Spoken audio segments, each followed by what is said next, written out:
Hello everyone, welcome to my channel all about zoology. सो आज के इस वीडियो में हम देखने वाले हैं इलेक्ट्रोकार्डियोग्राम के बारे में। इलेक्ट्रोकार्डियोग्राम या ईसीजी क्या होता है, इस वीडियो में हम ये देखने वाले हैं। इसके पहले वीडियो में मैंने कार्डियक साइकिल के बारे में बताया है और उसके भी पहले वीडियो में मैंने हार्ट के स्ट्रक्चर और फंक्शन के बारे में बताया है, प्लस हार्ट में किस तरीके से इलेक्ट्रिकल पोटेंशियल जनरेट होते हैं उसके बारे में भी मैंने बताया है, जिसको कंडक्शन सिस्टम ऑफ हार्ट कहा जाता है। सो उन सभी वीडियो को आप लोग अच्छे से पढ़ लीजिएगा, जिससे आप लोग को वो टॉपिक भी क्लियर हो जाए।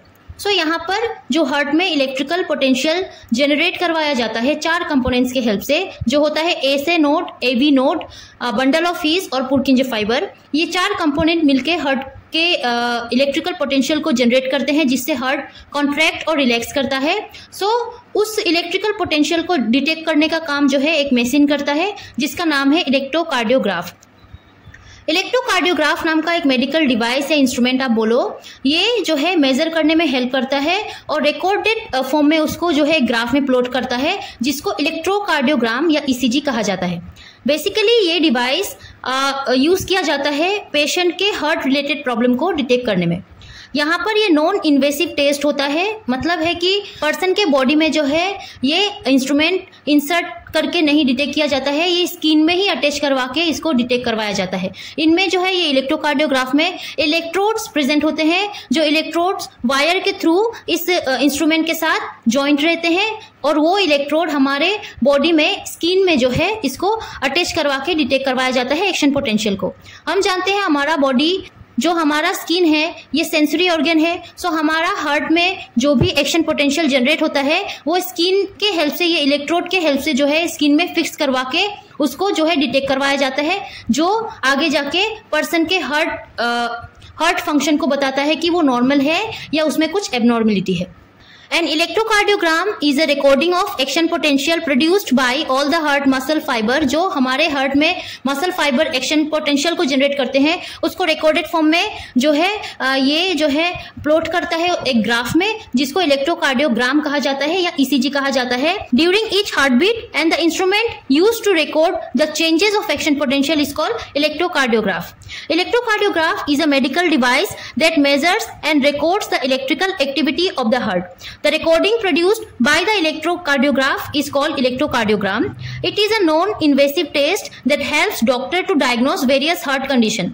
Various heart condition को डिटेक्ट करने में जो है ये इलेक्ट्रोकार्डियोग्राफ यूज किया जाता है। जैसे कि अगर हार्ट बीट जो है इरेगुलर है, जिसको एरिथमियाज कहा जाता है, अगर किसी पर्सन को हार्ट अटैक हो रहा है उसको डिटेक्ट करने में ये इंस्ट्रूमेंट हेल्प करता है, या किसी पर्सन के हार्ट के मसल में डैमेज हुआ है या अदर हार्ट रिलेटेड प्रॉब्लम को भी जो है ये डिटेक्ट करता है।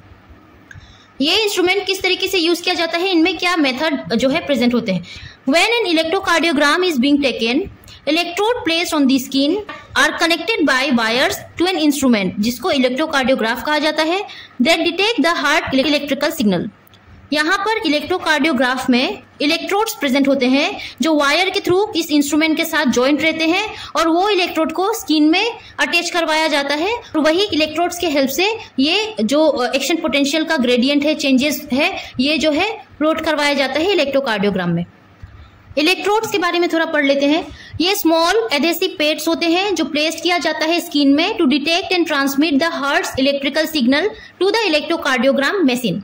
ये स्मॉल इन साइज होते हैं, एडेसिव पेड्स लाइक स्ट्रक्चर होते हैं। एडेसिव का मतलब है कि ये चिपक जाता है स्किन में। सो इस तरीके से ये पेड लाइक स्ट्रक्चर होता है जो इस तरीके से इसको फिक्स करवाया जाता है। मैं आगे आपको बताऊंगी। ये इलेक्ट्रोड्स भी जो है इस तरीके से प्री कार्डियल लीड्स, ये लीड्स होते हैं। स्टैंडर्ड ईसीजी में 12 लीड्स प्रेजेंट होते हैं, मैं आपको आगे बताऊंगी। सो ये इलेक्ट्रोड्स इस तरीके से होते हैं, छोटे साइज के होते हैं और एडेसिव पेड्स होते हैं। As electrodes act as sensors, और ये सेंसर होते हैं जो सेंस करते हैं इलेक्ट्रिकल पोटेंशियल को। Picking up the electrical impulses generated by the heart as it contracts and relax. They are typically placed on the chest, arms, legs corresponding to specific location that allow the measurement of electrical activity from different angle। So इस तरीके से ये कहाँ fix किए जाते हैं, chest में, arms में और लेग्स में। ये तीन जगह में जो है ये इलेक्ट्रोड्स को फिक्स किया जाता है और हार्ट में किस तरीके से इलेक्ट्रिकल सिग्नल्स जनरेट होते हैं, इम्पल्सेस जनरेट होते हैं, उसको ये डिटेक्ट करता है। सो कुछ इस तरीके से एक पर्सन में जो है ईसीजी चेक किया जाता है। ये इलेक्ट्रोड्स इस तरीके से चेस्ट में लगाया जाता है। A standard 12 leads ECG used 10 electrodes to generate 12 different electrical views of the heart. 12 different electrical views को देखने के लिए स्टैंडर्ड 12 लीड्स में 10 इलेक्ट्रोड्स यूज किए जाते हैं। ये 10 इलेक्ट्रोड्स में से 4 लिम्फ इलेक्ट्रोड्स होते हैं और 6 चेस्ट इलेक्ट्रोड्स होते हैं। 4 लिम्फ इलेक्ट्रोड्स में से राइट आर्म में और लेफ्ट आर्म में जो है इलेक्ट्रोड फिक्स किए जाते हैं और लेफ्ट लेग में और राइट लेग में इलेक्ट्रोड्स को फिक्स किया जाता है। वही 6 चेस्ट इलेक्ट्रोड्स को चेस्ट में फिक्स कराया जाता है। 12 लीड्स में एक प्रीकॉर्डियल लीड होता है जो चेस्ट में जो है अटैच करवाया जाता है, जो 6 इन नंबर्स होते हैं, और 3 ऑगमेंटेड लीड्स होते हैं। यहाँ पर 3 लिम्फ लीड्स होता है जो बाइपोलर इन नेचर होता है, मतलब 2 साइड में इनका पोलरिटी होता है। मैं आपको डायग्राम दिखाऊंगी। 3 ऑगमेंटेड लिम्फ लीड्स होता है जो यूनिपोलर इन नेचर होता है, एक साइड में पोलरिटी होता है, और 6 प्रीकॉर्डियल चेस्ट होता है जो अगेन यूनिपोलर इन नेचर होता है। यहाँ पर 3 लिम्फ लीड्स में 1, 2, 3 इस तरीके से 3 लिम्फ लीड्स प्रेजेंट होते हैं जो बाइपोलर इन नेचर होता है। 3 augmented limb leads unipolar in nature होते हैं, AVR, AVL और AVF। और 6 प्रीकॉर्डियल लीड्स होते हैं जिसको चेस्ट लीड्स कहा जाता है। ये यूनिपोलर इन नेचर होता है, जैसे कि V1, V2, V3, V4, V5 और V6। सो इलेक्ट्रोड्स को डायग्राम में अगर समझे तो इस तरीके से राइट आर्म में फिक्स किया गया है इलेक्ट्रोड्स, लेफ्ट आर्म में एक फिक्स किया गया है इलेक्ट्रोड्स, और लेफ्ट लेग में फिक्स किया गया है। जो 3 लिम्फ लीड्स होते हैं 1, 2, 3 जो है बाइपोलर इन नेचर होते हैं, मतलब 2 साइड में इनका पोलरिटी होता है। किस तरीके से? राइट आर्म में ये आप पोलरिटी देखिए इनका माइनस, और लेफ्ट आर्म में इनका पोलरिटी प्लस होता है। इस तरीके से राइट आर्म में माइनस माइनस पोलरिटी प्रेजेंट होते हैं, लेफ्ट आर्म में प्लस माइनस पोलरिटी होता है, और लेफ्ट लेग में दोनों प्लस पोलरिटी के होते हैं। सो अगर यहाँ पर 1 को देखें तो इनका बाइपोलर पोलरिटी जो है यहाँ पर देखने को मिलता है, माइनस और प्लस। वही नंबर 2 लिम्फ लीड्स जो है इस तरीके से राइट आर्म का माइनस और लेफ्ट लेग का प्लस। वही इनमें 3 नंबर वाला जो लिम्फ लीड होता है ये लेफ्ट आर्म का माइनस और लेफ्ट लेग का प्लस। इस तरीके से 3 ऑगमेंटेड लिम्फ जो है लिम्फ लीड होता है, ये AVF, AVL और AVR। AVF unipolar in nature, इस तरफ से लेफ्ट लेग के साइड में प्लस साइड में इनका पोलरिटी होता है। वही AVL जो है लेफ्ट आर्म के प्लस साइड में इस तरीके से इनका पोलरिटी होता है, और AVR के राइट आर्म के साइड में प्लस जो है इनका पोलरिटी होता है। सो इस तरीके से ये यूनिपोलर इन नेचर होते हैं। और जो चेस्ट लीड है वो है इस तरीके से इनको फिक्स किया जाता है, 1, 2, 3, 4, 5, 6 यहाँ पर चेस्ट में इसको फिक्स किया जाता है। सो यहाँ पर ECG वेव क्या होते हैं, मेन हमें ये पढ़ना होता है। ECG क्या है ये मैंने आपको बताया है, इलेक्ट्रोड्स को किस तरीके से अटैच करवाया जाता है ये भी मैंने बताया है। अब वो इलेक्ट्रोड्स के हेल्प से ECG वेव जनरेट होंगे, जो है इलेक्ट्रोकार्डियोग्राम जनरेट होगा। सो ये ग्राफ में इलेक्ट्रोकार्डियोग्राम बन के आता है। ये जो है कुछ वेव्स हमें हमारे हार्ट में इलेक्ट्रिकल पोटेंशियल को बताते हैं। सो यहाँ पर आप देख सकते हो, ये ऊपर की तरफ जो Y एक्सिस है इसके तरफ वोल्टेज को लिया गया है, और यहाँ पर एक्स एक्सिस में टाइम लिया गया है। ऊपर जो है पॉजिटिव है, नीचे जो है नेगेटिव है। यहाँ पर ये इलेक्ट्रोकार्डियोग्राम में आप इस तरीके से वेव देख सकते हो, ये ऊपर की तरफ जा रहा है, मतलब पॉजिटिव की तरफ जो वेव आप देख रहे हो इसको P वेव कहा जाता है। P वेव जो है ये एट्रियल डिपोलराइजेशन को बताता है। एट्रियल डिपोलराइजेशन का मतलब है कि एट्रिया में जो है अब इलेक्ट्रिकल पोटेंशियल जनरेट हुआ है और एट्रिया जो है कॉन्ट्रैक्ट कर रहा है। सो एट्रिया के कॉन्ट्रैक्शन को P वेव बताता है, और ये इसके बाद जो है एट्रिया रिलैक्स करता है। स्ट्रेट लाइन जो है ये डिले बताता है, मतलब है कि जो ऐसे नोड है जो इलेक्ट्रिकल पोटेंशियल को जनरेट करता है और AV के पास भेजता है, अब AV से वो एट्रिया से वो जो है वेंट्रिकल में जो है ट्रांसफर होगा, बंडल ऑफ हीस के पास जाएगा, बंडल ऑफ हीस के पास जाके वो पुर्किंज फाइबर तक फैलेगा, जिससे जो है इलेक्ट्रिकल पोटेंशियल कुछ इस तरीके से जनरेट होंगे, जिससे इतना ज्यादा जो है लंबा इस तरीके से आप देख सकते हो काफी वोल्टेज में जो है ये एक जो है इलेक्ट्रोकार्डियोग्राम देखने को मिलता है, जिसको हम बोलते हैं कि ये जो है QRS वेव है, और ये हमें बताता है वेंट्रिकुलर डिपोलराइजेशन को। वेंट्रिकुलर डिपोलराइजेशन को ये तीनों जो है QRS ये तीनों मिलके जो है बताते हैं कि यहाँ पर इस तरफ जो है वेंट्रिकल जो है कॉन्ट्रैक्ट कर रहा है। वेंट्रिकल में जो है इलेक्ट्रिक पोटेंशियल जनरेट हुआ है। सो इतने वोल्टेज में ये जो है ग्राफ शो होता है। उसके बाद वेंट्रिकल रिलैक्स करेगा और वेंट्रिकल रिलैक्स करते ही जो है ये वेव देता है जिसको टी वेव कहा जाता है। मतलब यहाँ पर वेंट्रिकुलर का रीपोलराइजेशन हो रहा है। रीपोलराइजेशन का मतलब है कि वेंट्रिकल अब रिलैक्स करेगा, उनमें जो भी इलेक्ट्रिकल पोटेंशियल जनरेट हुए हैं वो अब फॉल डाउन होंगे, कमेगा और अब वेंट्रिकल रिलैक्स करेगा। और यहाँ पर ही शॉर्ट यू वेव देखने को मिलता है जो किसी किसी इलेक्ट्रोकार्डियोग्राम में देखने को नहीं मिलता है। ये यू वेव जो है यहाँ पर देखने को मिलता है एकदम स्मॉल पॉजिटिव साइन की तरफ। इस तरीके से आप देखोगे इसको, ऊपर की तरफ छोटा सा वेव देखने को मिलेगा जो पेपिलरी मसल की रिपोलराइजेशन को बताता है। हम जानते हैं ऐसे नोड एट्रिया के ऊपर की तरफ प्रेजेंट होता है, उसके साइड में एवी नोड होता है और उसके बाद वो जो है इंटरवेंट्रिकुलर सेप्टम से होते हुए बंडल ऑफ हीस के पास जाते हैं। इलेक्ट्रिकल पोटेंशियल जो भी जनरेट होता है वो बंडल ऑफ हीस के पास जाता है। बंडल ऑफ हीस कुछ इस तरीके से डिवाइड होकर दोनों वेंट्रिकल में प्रेजेंट होता है, जिसमें जो है पुर्किंजे फाइबर, जो fibre like branches like structure है, जो ट्री का ब्रांच होता है, वो सभी स्ट्रक्चर को मैंने बताया है, आपको याद होगा, मुझे पता है। सो वो जो है पुर्किंजे फाइबर के पास इलेक्ट्रिकल पोटेंशियल जाता है। जब वेंट्रिकल रिलैक्स करता है QRS, ये जो ग्राफ है, इसके बाद जो वेंट्रिकल रिलैक्स करेगा, जो टी वेव शो हो रहा है, वो वेंट्रिकुलर रिलैक्सेशन का जो है स्टेज बताता है। उसमें अब जाके पेपिलरी मसल्स भी जो है रिलैक्स करेंगे। धीरे धीरे पेपिलरी मसल्स सभी जो है उसमें रिलैक्सेशन दिखाई देगा। जो इलेक्ट्रिकल पोटेंशियल जनरेट हुआ था वो अब कमने लगेगा, उसको ये यू वेव बताता है। अब यहाँ पर हम अगर फुल ECG देखें तो इलेक्ट्रोकार्डियोग्राम या ECG कुछ इस तरीके से दिखाई देता है नॉर्मल पर्सन में।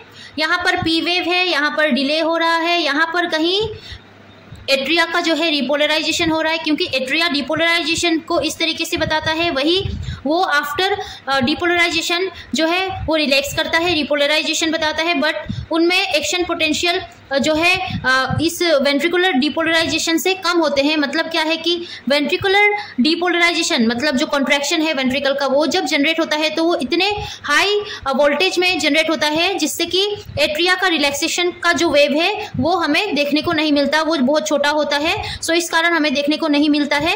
वेंट्रिकुलर डिपोलराइजेशन कुछ इस तरीके से शो हो रहा है QRS। उसके बाद जो है वेंट्रिकल अब रिलैक्स करता है, उनमें प्रेजेंट वेंट्रिकल जब रिलैक्स करेगा तो वो टी वेव जो है ये बताता है। और उसके बाद जो है बाकी सभी वेंट्रिकुलर मसल जैसे कि पुर्किंजे फाइबर हो गया, ये सारे पेपिलरी मसल रिलैक्स करता है जिसको यू वेव में शो किया जाता है। सो इस तरीके से ये ECG दिखाई देता है। इस तरीके से फिर से P वेव, फिर से QRS, फिर से T, फिर से U, फिर से P, इस तरीके से पूरे इलेक्ट्रोकार्डियोग्राम को डॉक्टर्स जो है स्टडी करते हैं कि हमारे हार्ट में नॉर्मल ECG का इस तरीके से ग्राफ शो हो रहा है या किसी प्रॉब्लम की वजह से P वेव या T वेव या QRS वेव में जो है चेंजेस आ रहे हैं।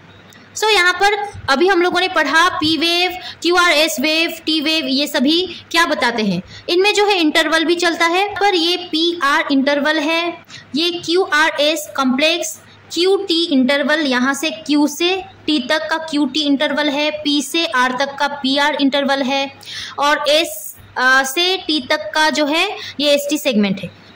अब यहाँ पर डिटेल में पढ़ते हैं। P वेव क्या है? Small upward deflection. अभी मैंने दिखाया P वेव जो ऊपर की तरफ वोल्टेज की तरफ वो जो है अपवर्ड डिफ्लेक्शन शो करता है। The P wave represent depolarization और systole of the atria. Depolarization या सिस्टोल जो है एट्रिया का ये बताता है P wave. Atrial depolarization spreads from the SA node towards the AV node and from the right atrium to the left atrium. So कैसे generate होता है इलेक्ट्रिकल पोटेंशियल? SA नोड से इलेक्ट्रिकल पोटेंशियल जनरेट होके AV node के पास जाता है जिससे कि राइट एट्रिया और लेफ्ट एट्रिया दोनों कॉन्ट्रैक्ट करते हैं, डिपोलराइजेशन फेज को शो करते हैं जो P वेव बताता है। It is usually 80 to 100 millisecond. 80 to 100 millisecond के अंदर ये देखने को मिलता है। अगर एबनॉर्मलिटी हो जाए P वेव में तो किस तरीके से होगा? नॉर्मल P वेव इस तरीके से होता है। अगर राइट एट्रियल एनलार्ज हो जाए, किसी वजह से राइट एट्रिया जो है एनलार्ज हो जाए, बड़ा हो जाए, तो उस केस में हमें जो है P वेव कुछ इस तरीके से देखने को मिलता है जिसको कोर पल्मोनल कहा जाता है, पल्मोनल रिद। ठीक है, यहाँ पर लेफ्ट एट्रियल एनलार्जमेंट अगर हो जाए, अगर लेफ्ट एट्रिया में एनलार्जमेंट हो जाए तो बाइफिट P वेव देखने को मिलता है। इस तरीके से दो जो है P वेव हमें देखने को मिलेंगे जिसको P मिट्रेल कहा जाता है। डायलेशन या हाइपरट्रोपी के कारण ये जो है वेव देखने को मिलता है। एब्सेंस ऑफ पी वेव, अगर पी वेव ही एब्सेंट हो जाए इलेक्ट्रोकार्डियोग्राम में, तब जो है हमें फ्लैट बेसलाइन देखने को मिलता है, जो हमें बताता है कि एट्रियल का फाइब्रिलेशन हुआ है या साइनोएट्रियल अरेस्ट हुआ है with a secondary escape rhythm. P wave repolarization represented by the TA wave। मैंने आपको बताया था आफ्टर P wave डिपोलराइजेशन वो रिपोलराइज भी होता है, वो रिलैक्स भी होता है, बट वो वेंट्रिकल में जो इलेक्ट्रिकल पोटेंशियल जनरेट होता है वो इतने हाई वोल्टेज में होता है कि ये रिपोलराइजेशन का वेव जो है ये शो नहीं होता है, इसीलिए जो है ये नहीं दिखता है। सो यहाँ पर इस डिपोलराइजेशन के वेव को हम बोलेंगे TA wave is electrical recovery of the atria after they have depolarized. While it occurs after atrial depolarization, it is usually hidden by much larger ventricular depolarization QRS complex on the standard ECG and is therefore rarely seen. Rarely seen है क्योंकि ventricular depolarization की वजह से QRS जो complex है उनमें इतने high voltage में वो जो है wave show होते हैं जिससे कि ये जो है hide हो जाता है। While visible, अगर visible हो, it appears as a shallow negative deflection. Negative deflection जो है शो होता है opposite polarity to the P wave. अगर कॉन्ट्रैक्शन हो पी वेव में या डिपोलराइजेशन फेज हो तो वो पॉजिटिव जो है वेव को शो करेगा, अपवर्ड साइड में वो पॉजिटिव वेव को शो करता है, बट वहां पर अगर रिपोलराइजेशन होता है तो वो नेगेटिव मतलब नीचे की तरफ जो है एक शेलो वेव को शो करता है। TA wave has a smaller amplitude जितने की 100 to 200 माइक्रोवोल्ट, वही QRS जो वेंट्रिकुलर डिपोलराइजेशन था 2 मिलीवोल्ट तक देखने को मिलता है। तो 2 मिलीवोल्ट तक होने की वजह से ये 100 to 200 माइक्रोवोल्ट जो है देखने को नहीं मिलता है। सो इस तरीके से TA वेव कहीं यहाँ पर जनरेट होता है। QRS वेव क्या है? The combination of 3 of the graphical deflection, the second wave and ECG called the QRS complex. It indicates the onset of contraction of the ventricle. ये इंडिकेट करता है वेंट्रिकल के कॉन्ट्रैक्शन को और ये सेकेंड वेव होता है after P wave. It represents rapid ventricular depolarization as the action potential spreads into the ventricle. In adult, the QRS complex normally lasts 80 to 100 millisecond. So 80 to 100 millisecond तक जो है ये adult के case में देखने को मिलता है, बट चिल्ड्रन के केस में ये और कम हो जाता है। क्यू वेव को अगर हम सिंगल करके देखें तो ये क्या जो है शो करता है, ये क्या बताता है? A downward deflection immediately following the P wave. Downward deflection है ये जब पी वेव खत्म होता है, डिपोलराइजेशन फेज जो है खत्म होता है एट्रिया का, तब ये क्यू जो है ये क्यू वेव शो होता है और ये क्या है? नेगेटिव है, डाउनवर्ड है, नीचे की तरफ ये जो है नेगेटिव डिफ्लेक्शन को शो करता है of the interventricular septum. It is the first downward negative deflection. ये फर्स्ट डाउनवर्ड डिफ्लेक्शन है इलेक्ट्रोकार्डियोग्राम का। अच्छा, ये डाउनवर्ड क्यों है? क्योंकि यहाँ पर जो डिले आपने देखा था कि एट्रिया में एसए नोड ने एवी नोड को जो है इलेक्ट्रिकल पोटेंशियल को सेंड किया है, अब एवी से वो बंडल ऑफ हीस के पास जाएगा और उसके बाद वो पूरे वेंट्रिकल में इस तरीके से फैलेगा, फिर पुरकिंज फाइबर से जो होते हुए वो वेंट्रिकल को कॉन्ट्रैक्ट करने में हेल्प करता है, बट उसमें जो है समय लगता है जिसकी वजह से क्यू वेव डाउनवर्ड जो है ये डिफ्लेक्शन को शो करता है।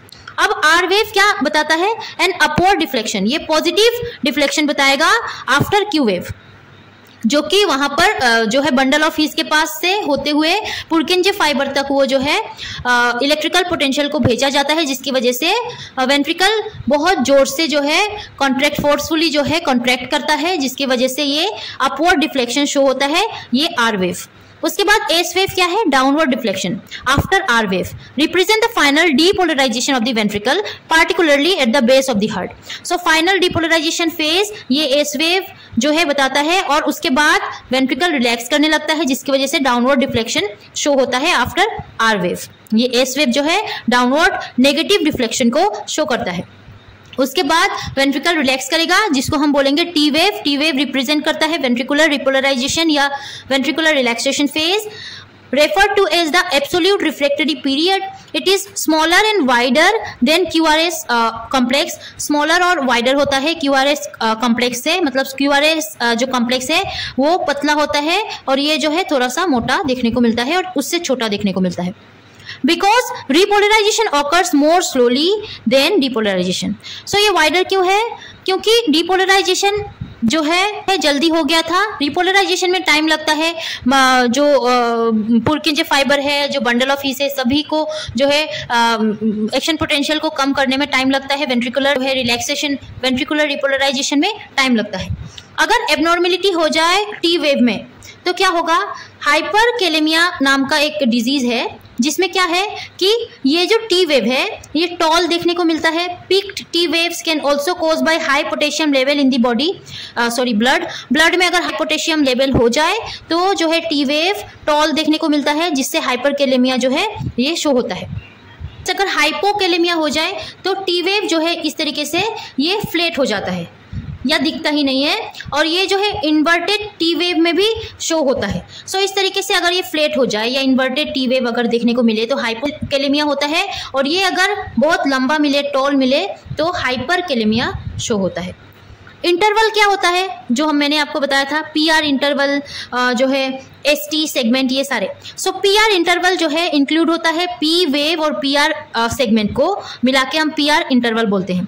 It represent the time taken by the AV node to conduct the impulse. So PR, आप फिर से देखो यहाँ पर पीआर इंटरवल क्या है, ये जो है बताता है कि एट्रिया का डिपोलराइजेशन स्टेज है जहां पर एट्रिया कॉन्ट्रैक्शन करता है। The PR interval shortens at high rates of heart due to exercise। अच्छा, यहाँ पर अगर एक्सरसाइज के केस में अगर किसी पर्सन ने एक्सरसाइज किया है तो ये PR इंटरवल छोटा देखने को मिलता है। And increases at lower heart rate during sleep, और जब हम नींद में होते हैं तब ये पीआर इंटरवल जो है ज़्यादा देखने को मिलता है। सो आप ही सोचो, यहाँ पर अगर हम एक्सरसाइज करें तो एक्सरसाइज करने की वजह से ये जो है जल्दी जल्दी काम करेगा, इनमें जो है एक्शन पोटेंशियल जल्दी जल्दी ट्रांसफ़र होंगे। सो इस वजह से पीआर जो इंटरवल है ये छोटा देखने को मिलता है, और जब हम रिलैक्स फेज में होते हैं, हम सो रहे होते हैं, तब ये जो है पीआर इंटरवल इंक्रीज होता है। या आप ऐसे भी समझ सकते हो कि अगर हाई रेट में हार्ट रेट देखने को मिलता है तो पीआर इंटरवल शॉर्टन होता है, अगर लोअर हार्ट रेट होता है तो पीआर इंटरवल जो है बड़ा होता है, इंक्रीज होता है। सो इस तरीके से एसटी सेगमेंट क्या है, ये वाला एसटी सेगमेंट, ये टी था, ये क्यू आर एस था।